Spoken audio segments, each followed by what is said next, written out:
तर गणेशोत्सवानिमित्त चाकरमान्यांची कोकणात गावी जाण्याची लगबग। मुंबईकर चाकरमान्यांनी गणेशोत्सवानिमित्त गावी जाण्यासाठी निघाले। दादरमधील सेनापती बापट मार्गावरून एसटी कडून 196 जादा बस सोडण्यात आल्या। गावी जाण्यासाठी मुंबईतील कोकणवासियांची सकाळपासूनच गर्दी आहे, मात्र गाड्या नसल्याने चाकरमान्यांचे हाल होत आहेत।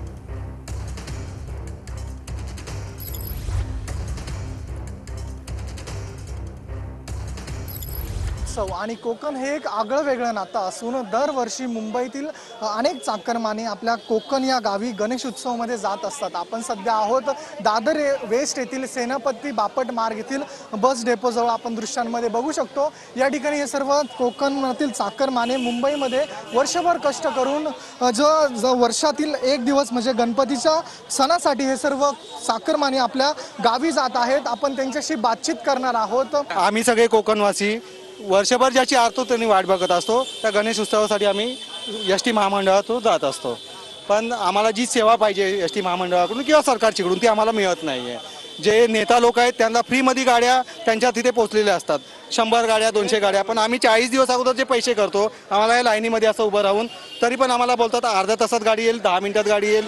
ते 12 वाजल्यापासून हेच चालू आहे त्यांचं सरकारचं। हे सर्व कोकणला जाण्यासाठी येथे सकाळपासूनच लाईनीत उभे आहेत। जवळपास एसटी महामंडळाकडून 194 गाड्यांचं नियोजन केलेलं आहे, मात्र आता संध्याकाळ झालेली आहे तरी हे सर्व लाईनीत उभे आहेत, यांना कोणतीही गाडी मिळालेली नाहीये। कॅमेरा पर्सन नागनाथसह मेरुती गणकवार, TV9 मराठी, मुंबई।